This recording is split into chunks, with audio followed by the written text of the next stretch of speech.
Archaeologists opened a 6th-century warrior's tomb. What they found inside shocked the world. A young warrior was buried deep in the ground more than 1,400 years ago. But when archaeologists opened the grave, they discovered things that seemed to tell a story history had long forgotten. A burial site containing as many as 50 remarkably well-preserved Viking skeletons, including a woman buried alongside an entire wagon. And somewhere else, two 1,500-year-old skeletons were still lying in an embrace, as if even death itself could not force them apart. All of these are mysteries waiting for us to turn the pages of the past, uncover the clues, and reveal the answers hidden within. Hello, and welcome to Ancient History. Dear viewers, as you know, archaeology is sometimes about much more than simply digging up ancient objects buried beneath the ground. It is also a journey of following the tiny traces that people from thousands of years ago unknowingly left behind. A ring, a sword, a skeleton, a piece of jewelry. Every one of these discoveries can become a missing piece of the puzzle, helping us glimpse a world that has long since disappeared. But what is truly astonishing is that these discoveries do not always provide answers. On the contrary, the deeper archaeologists dig, the more questions they sometimes uncover. Who was the young warrior buried with a spear, a dog, and horse reins in the Czech Republic? Why were 50 Vikings buried in the same cemetery in Denmark? Who were the two people in the double grave in China? And what special position did the girl, who was not yet 18 years old, hold in ancient Iran that led her to be buried with as many as 34 valuable artifacts? From ancient graves across Europe and Asia to a mysterious relief in Pompeii, each discovery opens a doorway leading us back into the past. And the more we explore, the more we realize one thing. History still holds countless secrets lying right beneath our feet. So, right now, let us step across layers of earth that have remained silent for hundreds, even thousands of years, and discover what archaeologists found hidden inside these extraordinary sites. Are you ready? If so, let's begin with our very first discovery. 6th-century young warrior's grave. The objects buried beside his remains told a forgotten story. Imagine standing before a grave that has lain undisturbed beneath the earth for more than 1,400 years. No gravestone, no written account, and no living witness remain to tell us who was buried below. Then, as the final layer of soil was carefully removed, an almost perfectly preserved skeleton emerged. Beside the remains were a spear, two dogs, and a set of horse reins, clues suggesting that the person buried here may once have held a special position. What do you think you would have felt at that moment? Surprise? Fear? Or would your mind have been filled with one question after another? If you still cannot imagine what your reaction would have been, then come with me to an area near Pasolavky, in Brno Country District, South Moravian region, Czech Republic. It was here, during an archaeological excavation carried out by specialists from the Czech Academy of Sciences, that researchers discovered a grave dating to approximately the 6th century AD, a turbulent period in the history of Central Europe that may help answer some of those questions. Through their analysis, experts determined that the person buried there was a relatively young man. Beside him were several notable items, including a spear, two dogs, and a set of horse reins, all of which suggest that he may have been a warrior. Why do I say that? Because in ancient societies, weapons were often associated with a person's identity, occupation, or social status. And when a grave also contains a horse, or at least equipment associated with horses, the story becomes even more intriguing. But that is only my own speculation. What was the truth? That is precisely the question scientists are still trying to answer today. Where was this young man born? Was he a local resident or had he traveled from another region? Which community did he belong to? And more importantly, what caused the life of such a young person to end so early? To find the answers, experts are conducting a series of scientific analyses. These include ancient DNA analysis, which can help researchers investigate genetic ancestry and biological relationships. Strontium analysis, which can provide clues about where a person lived during their early years. As well as carbon and nitrogen isotope analysis, which can help researchers understand the person's diet and certain aspects of their life.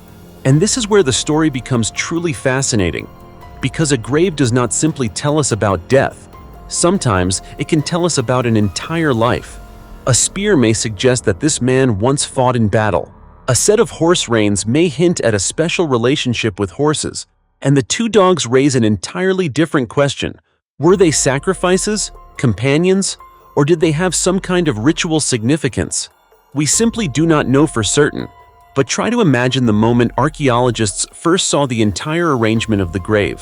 What lay before them was not merely human bone, it was like a snapshot frozen in time, an image from the 6th century, preserved by the earth for more than 1,400 years. Perhaps this young man once rode horses across lands that have since been transformed beyond recognition. Perhaps he once held the very spear that was placed beside him, and perhaps those dogs were once his most loyal companions. We may never know the complete story of this young warrior, but at least, after more than 1,400 years of silence, he has been given another chance to be remembered by history. Hopefully, one day in the not-too-distant future, scientists will use the most advanced technologies available to uncover the answers. Until then, let us wait and see what the evidence will reveal. 50 remarkably preserved Viking skeletons, and one woman buried with an entire wagon. Dear viewers, whenever we think of the Vikings, perhaps the first things that come to mind are rusty swords, broken shields, and a few scattered pieces of bone, and that wouldn't be wrong. But if you think that these are all that remain of the Vikings, then you may want to think again. The discoveries at Asum, near the city of Odense, Denmark, could completely change the way you see them. During an excavation at an ancient cemetery covering approximately 21,500 square feet, Danish archaeologist Michael Borre Lundo discovered as many as 50 remarkably well-preserved skeletons. These individuals are believed to have belonged to a Viking community and date back to approximately the 9th century AD, during the period associated with the rule of Gorm and Thyra at Jelling, Denmark. Of course, what makes this discovery remarkable is not simply the number of skeletons. What makes it even more fascinating is that the deceased were buried alongside a wide variety of artifacts, ranging from knives and jewelry to crystal and personal belongings.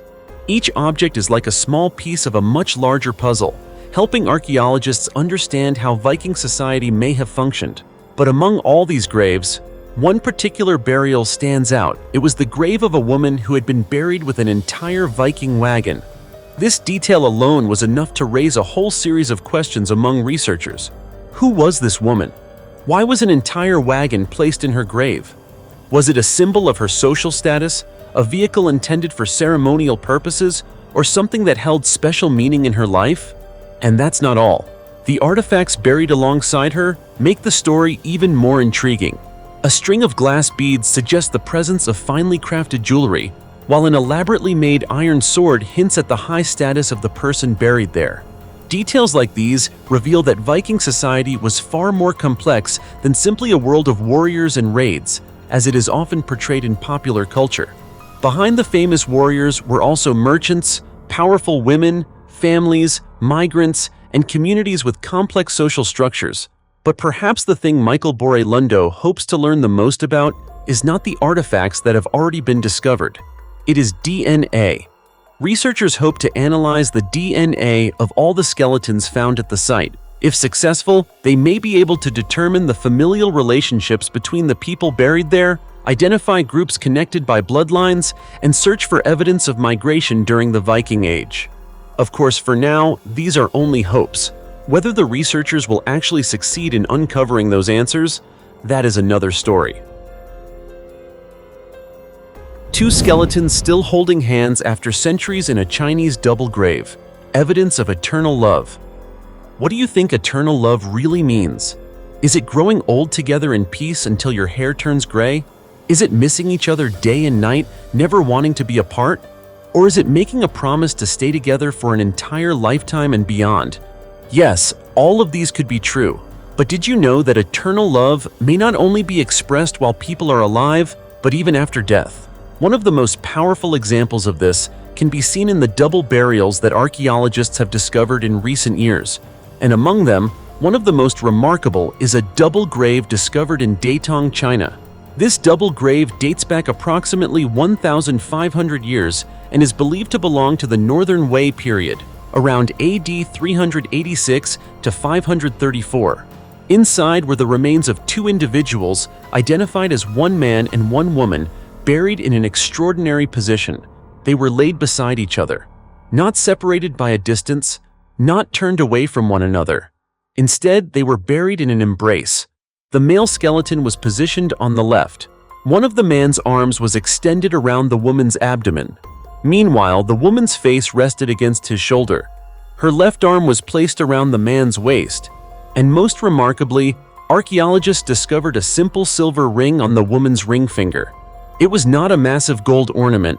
It was not an extravagant piece of jewelry. It was simply a small silver ring. Yet that tiny object gave the entire burial a completely different meaning. Researchers believe that the way the two individuals were buried so closely together may reflect ancient ideas about love and attachment beyond death. The two nearly complete skeletons, still locked in an embrace, created a rare scene in Chinese archaeology. And this is precisely what makes the discovery so remarkable. It does not simply help us understand how ancient people buried their dead. It also suggests that deeply human emotions may have been expressed even through funerary rituals. Today, we often think of ancient societies as being primarily concerned with family, power, lineage, and social status. But then a grave like this appears. A man embracing a woman placing her hand around the man's waist, a ring still resting on her finger, and suddenly, a distance of 1,500 years seems to become much shorter. Of course, archaeologists cannot say with absolute certainty that these two people were husband and wife, or exactly what their relationship was. Their burial position could have carried symbolic or ritual meaning, or the bodies may have been arranged this way after their deaths. But whatever the reason, this remains a remarkable discovery because it offers a rare glimpse into how people during the Northern Wei period may have understood love, attachment, and death. Perhaps it also gives us an answer to the question, what does eternal love really look like? What do you think about this pair of skeletons? Don't hesitate to share your thoughts in the comments below. Let's discuss it together. Haunting skeleton reveals a strange feast from 2,000 years ago. One evening, about 2,000 years ago, inside an elegant room belonging to a wealthy family in the Roman Empire, an extravagant feast was underway. The table was covered with carefully prepared dishes. Wine was continuously poured into cups. Guests chatted casually and enjoyed the celebration. Laughter filled the room, and everyone seemed concerned only with the pleasure of the moment. But then, in the middle of the lively gathering, a servant stepped forward and placed something on the table that could instantly draw everyone's attention. It was a small human skeleton, but if you're imagining an actual set of human remains, that's not what it was. The object placed in the middle of the feast was a small bronze skeleton figurine, approximately 2,000 years old, now preserved in the collection of the Getty Villa in Los Angeles, California, United States. The figurine is only about 2.6 inches tall, yet its maker gave it a remarkably distinctive appearance. The skull has large, rounded eye sockets, while the mouth is stretched into a wide grin, creating an expression that is both eerie and strangely mocking, almost as if it were laughing at the living people surrounding it. Originally, the figurine was more complete, but over time, its right leg and both arms were lost. An object this small might not seem particularly significant if it were simply a decorative piece, but the ancient Romans were known for incorporating images of death into their art, and in this case, the skeleton may have carried a much deeper message. According to a study conducted in 1980, the figurine was considered a form of memento mori, a symbol reminding people that life is short and death is unavoidable. What makes it particularly interesting is where that message appeared, in the middle of a feast. Strange, isn't it? On one side, there was food, wine, laughter, and pleasure. On the other, there was the image of a skeleton representing death. Yet to the Romans, these two seemingly opposite ideas could exist side by side. Because if life is certain to end, then the things we enjoy in the present become even more valuable. The skeleton was not necessarily placed there to frighten the guests. Instead, it may have been intended to remind them that no one knows how much time they have left. This idea is closely connected to hedonism, a philosophical system that emphasizes enjoying what life has to offer.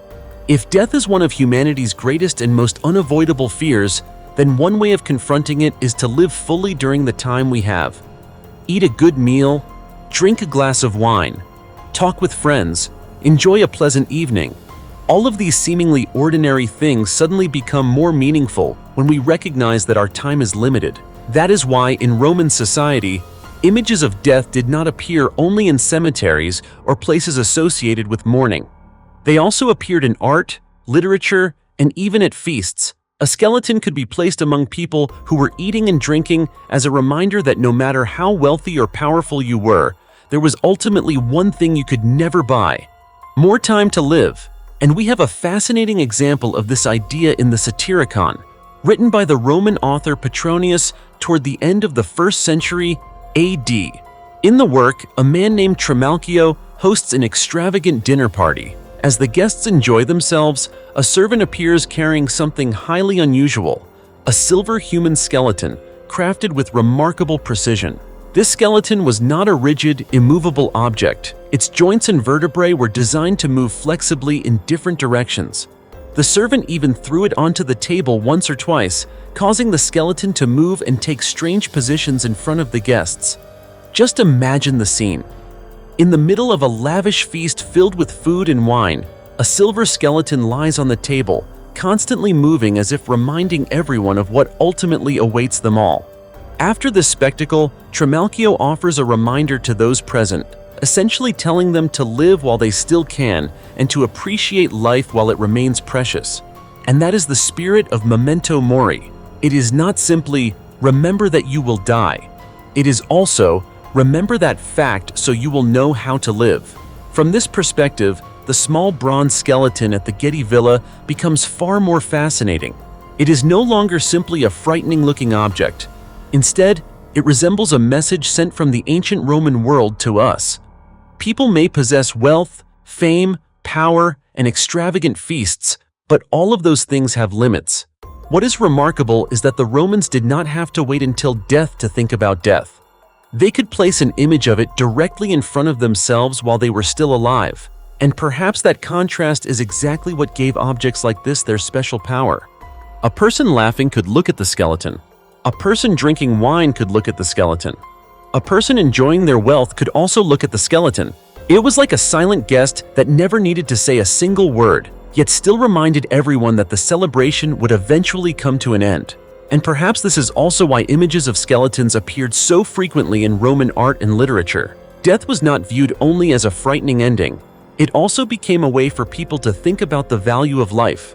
More than 2,000 years later, we can still stand before that tiny bronze figurine and understand the message ancient people were trying to convey. We may never know who owned it, which feast it once sat on, or exactly how many people once looked at it. But the mere fact that it survived tells us that people in that world were thinking about questions remarkably similar to the ones we ask today. How long is life? How much time do we have left? And if we knew that one day everything would come to an end, would we live differently? Strangely enough, an object created to remind people of death does not necessarily carry a pessimistic message. On the contrary, it may be a reminder to enjoy what we have, appreciate the people beside us, and never treat time as though it were endless. Because in the end, that little skeleton does not need to tell us, fear death. It only needs to remind us of something much simpler. One day, the feast will end. So while you are still sitting at the table of life, remember to cherish every moment you have. A fascinating discovery, isn't it? What do you think? The empty skull in two 10th century German noble graves, a mystery no one expected. You know, archaeology always brings us countless surprises. There are excavations where, from the very first moment, archaeologists realize they are standing before something unusual. But there are also discoveries that only become truly mysterious after layer upon layer of soil is removed and small details begin to emerge. In Eisleben, Saxony-Anhalt, Germany, specialists encountered exactly such a case while excavating two graves believed to belong to a local noble couple who lived around the 10th century AD. The two graves were located next to each other, and what immediately caught the researchers' attention was that both skeletons had been found at a relatively shallow depth, less than 12 inches below the ground surface. Considering that more than 1,000 years had passed, the fact that the skeletons were still lying in their original positions was remarkable enough. But when the specialists examined them more closely, a striking difference between the two graves began to emerge. The first grave contained the remains of a woman. However, the bones of her face had disappeared, while her skull showed an extremely unusual condition, appearing almost completely hollow inside. Right beside her was the grave of a man believed to have held a high social status, possibly the woman's husband. What was particularly striking was that the man's skull and facial bones remained intact. The same area, nearly the same depth, possibly from the same period, yet the condition of the two skeletons was mysteriously different. That difference led archaeologists to ask a crucial question: what happened to the woman's head? To find an answer, specialists from the State Office for Heritage Management and Archaeology of Saxony-Anhalt, commonly known as the LDA, examined the graves and the artifacts discovered inside them. The grave goods indicated that these were not people of low social status. Archaeologists found numerous pieces of jewelry, coins, and finely crafted accessories. In particular, the man's grave contained a series of objects that may have been associated with leadership or military authority. Among them were a knife, a belt set with numerous metal fittings, and most notably, a staff or scepter-like object resembling the type of item associated with commanders or individuals of authority in ancient societies. When all of this evidence is considered together, the image of the man begins to become clearer. He may have been an important member of the local nobility, someone with enough power and status to be buried alongside objects representing his position. But what about the woman? She too was buried in a grave containing valuable grave goods, suggesting that she was not an ordinary member of society. The fact that the two graves were located next to each other led researchers to consider the possibility that they were a couple, perhaps husband and wife belonging to the local nobility. But if that was indeed the case, the mystery surrounding the woman's skull becomes even more difficult to understand. Because if the two individuals belonged to the same social class, lived during the same period, and were buried side by side, why did the facial bones of one disappear while the skull of the other remained preserved? Was it simply the result of decomposition and natural processes taking place underground? Or was there some form of human intervention after the woman died? This is exactly where archaeology becomes fascinating. Not every artifact provides a clear answer. Sometimes, an unusual detail only opens the door to a whole series of new questions. The woman's skull may have been affected by particular conditions within the burial environment. Soil, moisture, microbial activity, and many other factors can influence the preservation of bone. But the disappearance of the facial bones and the unusual condition of the skull are still details that require further investigation before any firm conclusion can be reached. And that is why archaeologists cannot simply look at a skeleton and immediately tell a story. They have to piece together every fragment of evidence. What makes these graves even more interesting is that they are believed to date to the 10th century AD, an important period in Central European history when local societies were undergoing significant changes in politics, power, and social organization. Therefore, the grave goods found in these two burials do more than tell the story of a man and a woman. They also help researchers understand more about the higher status members of the community at that time. But despite all the artifacts, these two people remain anonymous figures. We do not know their names. We do not know how they met. We do not know what their marriage was like.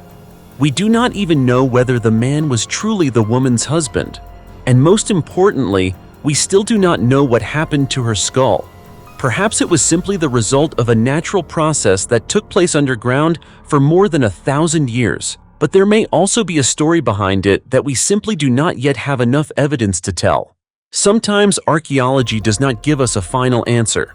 It only brings us closer to the question, and in Eisleben, that question still remains, hidden inside the woman's empty skull. If the man was buried intact alongside the symbols of his power, then what happened to the woman lying right beside him? Do you have your own theory about this case? Let us know in the comments below. The 3,000-year-old grave of a young girl and the luxurious treasure buried with her in Iran. You know, ancient graves have always been something truly special in archaeology because some graves are discovered with only a few simple objects, just enough for archaeologists to determine how the person buried beneath them may have lived. But there are also graves that, the moment they are opened, immediately raise a question. Who was the girl inside, and why was she buried with such an extraordinary collection of luxurious grave goods? And this time, that very question emerged at Tepe-Çalo in northeastern Iran, when archaeologists excavated an ancient site dating to the Bronze Age. Here, specialists from the British Institute of Persian Studies unexpectedly discovered a remarkable grave containing the remains of a young girl and dozens of valuable artifacts. What makes this discovery especially significant is that these objects were not only numerous, but also remarkably diverse in their materials, craftsmanship, and origins. The grave was later determined to be approximately 3,000 years old, and the person buried inside was a girl under the age of 18. We do not know her name. We do not know how long she lived, and we certainly do not know what her short life was like. But the objects placed beside her tell a very different story. As many as 34 burial objects were discovered inside the grave. They included gold, copper, ivory, chlorite, serpentine, lapis lazuli, and pottery. Just looking at this list of materials is enough to show that this was no ordinary burial. This was not the kind of grave where only a few personal belongings were placed beside the deceased. The quantity and variety of the artifacts suggest that this young girl may once have held a significant position within her community. Among the objects discovered were gold earrings, a gold ring, and 2 bracelets. These pieces of jewelry immediately bring to mind a young woman from a wealthy family. But the deeper archaeologists went into the list of artifacts, the more fascinating the story became. Alongside these valuable objects, archaeologists also discovered 4 copper pins, including one particularly unusual piece depicting a hand holding a rose. There was also a bronze mirror, along with objects that may have been associated with personal grooming or individual rituals. And then there were the stone artifacts. There were a total of 7 stone objects, together with 3 chlorite cosmetic containers. But these containers were not simple storage vessels. One of them had been intricately carved with images of snakes and scorpions. Think about that for a moment. A girl under the age of 18 was buried approximately 3,000 years ago with gold, jewelry, a bronze mirror, cosmetic containers, and objects decorated with images of snakes and scorpions. So who exactly was she? But perhaps the most intriguing object was a special seal. The seal featured a pair of human legs surrounded by circular motifs. The exact meaning of this image still requires further study, but the presence of such an unusual artifact suggests that the grave may have belonged to someone who held an uncommon role within the community. In addition, archaeologists discovered 2 ivory pins. When all of these artifacts are placed together, the picture of the burial becomes increasingly clear. The person buried here did not simply possess valuable objects. She was buried with an entire collection of artifacts reflecting the wealth, craftsmanship, and broad cultural connections of the society in which she lived. And this is precisely what makes the discovery at Tepe-Çalo, Iran, so important. Researchers believe the grave provides new clues about the Greater Khorasan culture, or GKC, an ancient culture that once existed across a vast area of Central Asia and northeastern Iran, but which remained poorly understood for a long time. The objects buried with the girl suggest that this community had access to a wide range of raw materials and valuable goods. Some of these materials were not things that could easily be found everywhere.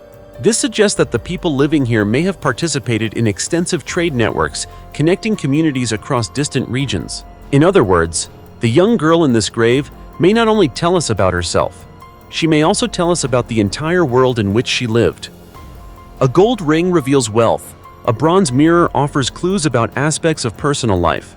The chlorite cosmetic containers demonstrate sophistication in craftsmanship. Lapis lazuli reveals the use of precious materials. Ivory shows that highly valued goods were being brought into the burial, and all of these things appeared together in a grave prepared for a very young girl. According to Dr. Ali Vahdati, working alongside researchers Raffaele Biscone, Roberto Don, and Marie-Claude Tremouille from the British Institute of Persian Studies, this grave is considered the most lavish burial ever discovered at Tepe-Çalo, and is also regarded as one of the most important graves known within the Greater Khorasan cultural sphere. But this raises another question. Why was such a young girl buried with such an extraordinary amount of wealth and valuable objects? Perhaps she was born into a powerful family. Perhaps she held a special position within her community. Perhaps these objects reflected the status of her family rather than her personal status. Or perhaps they were connected to rituals and beliefs that we still do not fully understand today. We cannot simply see gold and immediately conclude that she was a princess. Archaeology requires much more evidence than that. But one thing does seem relatively clear. The way she was buried suggests that she was not an ordinary person within her community, and this is what makes the discovery so moving. This girl may have lived a very short life. She may never have reached the age of 18, yet when she died, her community placed beside her valuable objects they wanted her to take with her into the afterlife. A ring, a pair of earrings, a mirror, bracelets, cosmetic containers, stone objects, ivory artifacts, and precious materials whose value we can still recognize more than 3,000 years later. Perhaps to the people who buried her, these were not simply possessions. They may have been a way of expressing affection, status, beliefs, or hope for life after death. More than 3,000 years have passed since the grave was sealed. The people who once knew her have been gone for a very long time. The world in which she lived no longer exists in the same form, but when archaeologists opened the grave, each object slowly emerged from the darkness. And with them, an unnamed young girl gradually returned to history. She left behind no book. There was no statue bearing her name. There was no written story describing her life, but the 34 objects buried beside her have spoken for everything that time once tried to erase. And perhaps that is the most astonishing thing about Tipe-Chalo. A girl who was not yet 18 disappeared from the world approximately 3,000 years ago. Yet her lavish grave has allowed us to glimpse an entire culture that once existed and was eventually forgotten in the endless flow of history. 2,000-year-old Pompeii relief. Two people still standing side by side after the volcanic disaster. Pompeii often makes us think of a city buried by a volcanic eruption in a single devastating moment. But every time archaeologists dig deeper into the ruins of this ancient city, they uncover stories that are much more personal. Stories about the ordinary people who once lived there. And at an ancient cemetery, one remarkable discovery captured the attention of experts. A nearly life-size funerary relief depicting a man and a woman standing side by side. The discovery was made at the Porta Sarno Cemetery in Pompeii, Italy, an ancient burial ground that had been used since the Samnite period and continued to be used until the area was abandoned in the 1st century AD. It was here, among the remains of a large tomb, that Pompeii archaeologists unexpectedly uncovered a particularly unusual structure. At first, it may have looked like nothing more than a fragment of an ancient structure buried beneath the earth. But as it was cleaned and examined more carefully, human figures began to emerge. It was a funerary relief depicting a man and a woman. What is remarkable is that the two figures were not carved together on a single stone slab.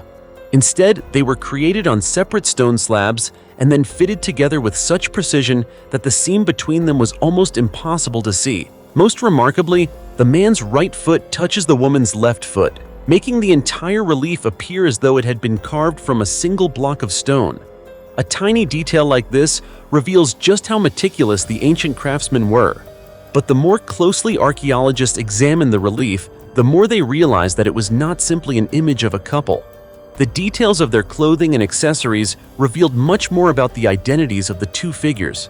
The woman is depicted wearing jewelry and clearly rendered accessories. She is also holding a laurel branch against her chest. These details led specialists to suggest that she may have been a priestess associated with the worship of the goddess Ceres, an important deity in Roman religious life, particularly associated with agriculture, crops, and fertility. The man, meanwhile, carries a different identifying feature. The cloth draped over his toga indicates that he was a Roman citizen, and this difference is what makes the relief so fascinating. The two figures stand side by side, carefully represented on a funerary monument, yet their identities and social roles are communicated through remarkably small details: their clothing, accessories, and the objects they hold. Yet one important thing is missing. There is no inscription recording their names. There is no epitaph telling us who they were. There is no information confirming exactly what relationship existed between them. Were they husband and wife? Relatives? Or were they placed together for some kind of ritual reason? We simply cannot know for certain. And this is once again one of the most fascinating aspects of Pompeii archaeology. A relief can preserve the image of human beings for nearly 2,000 years, yet sometimes it cannot give us back the names of the very people depicted on it. Think about that for a moment. These people once lived real lives. They had families, occupations, beliefs, and relationships of their own. Perhaps they once walked along these very streets of Pompeii, met other people, participated in religious ceremonies, and watched their city grow and change day by day. And eventually, they were commemorated with a funerary monument. Time passed. Pompeii was buried. Homes disappeared beneath layers of volcanic ash. Roads sank beneath the earth, but the relief remained. Centuries later, archaeologists discovered it and once again brought these two people before our eyes. What makes the relief especially important is that it does more than show us their faces or how they stood. It also reveals how Roman society expressed status, gender, religion, and civic identity through clothing and symbolism: a laurel branch, a set of jewelry, a toga. Things that may seem insignificant at first became valuable clues. And perhaps what makes this relief most haunting is the fact that the two figures are still standing side by side nearly 2,000 years later. No one knows exactly what their relationship was, but funerary art allowed their image to survive across the centuries. Today, we see a woman holding a laurel branch against her chest and a man dressed in the clothing of a Roman citizen. But to the people who once lived in Pompeii, they may not have been strangers at all. Perhaps they were well known. Perhaps they were respected. Perhaps they held a particular position within their community. Sadly, their names have disappeared. And that is the paradox of history. Sometimes we can see the face of a person thousands of years later, yet we no longer know what their name was. The relief at Porta Sarno is therefore more than an ancient work of art. It is like a small doorway into the world of Pompeii before the city was buried. Two people are still standing side by side. The details of their clothing remain. The laurel branch still rests against the woman's chest. The toga still tells us something about the man. But their names and the relationship between them have been carried away by time. And perhaps after nearly 2,000 years, the only thing left to tell us that these two people once existed is the relief itself, standing silently and retelling a story that history had forgotten. Alien mummy in a Mexican cave. The story began at Cerro de las Mitras, on the outskirts of Monterrey, Nuevo León, Mexico, where explorer Edu Servivencia said he discovered a strange specimen deep inside a dark cave. According to Edu, when he ventured into the cave, he suddenly came across something he described as an alien baby mummy. It is not difficult to understand why the images quickly caused such a sensation. The specimen was extremely small, possibly small enough to fit in the palm of a hand. Its head had a dome-like shape, with large round eyes and a small mouth, while its body was quite thin. Its back appeared to have scale-like structures, and both limbs seemed unusually long. Looking at the photographs that were shared, it genuinely appeared like a creature that had stepped straight out of a science fiction movie. Edu later shared images of the specimen on Facebook and said that when he discovered it, he was in a dark and very dirty area inside the cave. He said that at first, he did not think much about the object lying in front of him, but after bringing the specimen outside, he placed it inside a box and said he did not want to touch it directly without wearing gloves. Some people who saw the photographs were immediately frightened. Some even said they did not want to look at it any longer because the specimen was so disturbing. Others, however, called Edu brave for daring to touch something with such a strange appearance. But this is exactly where the story begins to enter very different territory. Because there is a huge difference between an object that looks like an alien and an object that actually comes from beyond Earth. Until reliable scientific analyses of its DNA, age, skeletal structure, and origin are conducted, we cannot simply look at its appearance and conclude that it is an extraterrestrial creature. This is particularly important in stories involving so-called alien mummies, because similar cases have caused controversy in the past. Just before Edu's story emerged, another incident in Mexico also attracted international attention. Two small, strangely shaped specimens, reportedly not human, were publicly displayed in Mexico's capital during a hearing related to UFOs. According to the people promoting them, the specimens were called Nazca mummies because they were allegedly discovered in the Cusco region of Peru and were said to be more than 1,000 years old. There were even claims that the specimens contained rare metals and possessed bodily structures different from those of humans. Sounds shocking, doesn't it? But precisely because such claims are so extraordinary, the scientific community demands even stronger evidence. A strange-looking specimen is not enough to prove an extraterrestrial origin. Researchers need to determine what it is made of, whether it is actually the body of a living organism, how old it truly is, and most importantly, what DNA samples or biological data can actually confirm. This is also why stories about UFOs and extraterrestrial life today are no longer limited to science fiction movies. The United States government has officially devoted attention to unidentified aerial phenomena. In 2022, the U.S. government established the All-Domain Anomaly Resolution Office, or AARO, with the mission of investigating reports of anomalous phenomena, including unidentified flying objects. The office receives and analyzes reports involving phenomena whose origins cannot immediately be identified by the military or other agencies. This has made the subject of UFOs increasingly difficult to ignore. But notice one very important point. The fact that a government investigates UFOs does not mean that extraterrestrial beings have been proven to exist on Earth. Those are two completely different things. An unidentified object simply means that we do not yet know exactly what it is. It could be human technology, a natural phenomenon, a misidentified object, or something for which there is simply not enough data to determine its identity. To conclude that it is an extraterrestrial creature, we would need much stronger evidence. And that brings us back to the specimen that Edu Servavencia said he found inside the cave at Cerro de las Mitras. If it really is an ancient mummy, researchers could examine its age and composition.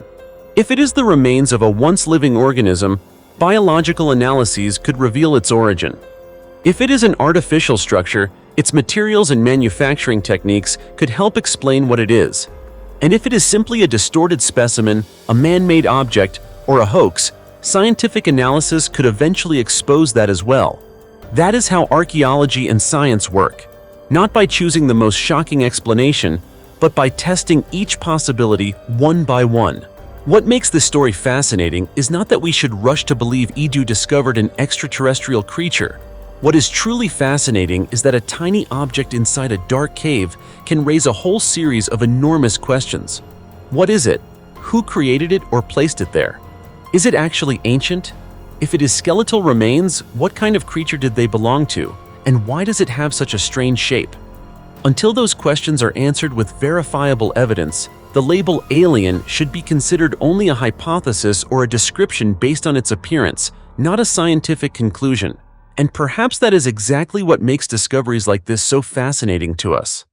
Human beings are naturally drawn to things we cannot explain. A strange skeleton inside a cave.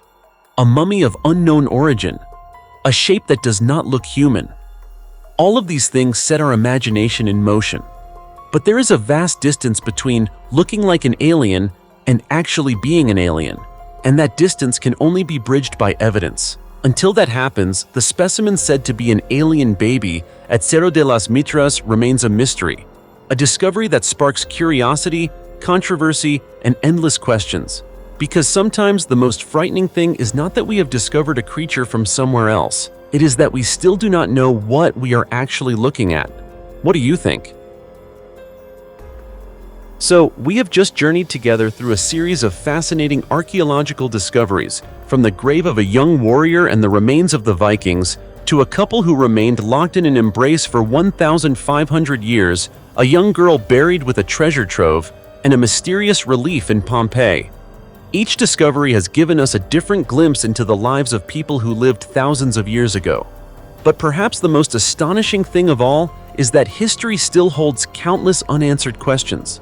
So, if you enjoy stories like these, don't forget to hit the like button, subscribe to the Ancient History channel, and turn on notifications so you don't miss any of our future discoveries. And now, goodbye, and I'll see you again in our next archaeological adventure.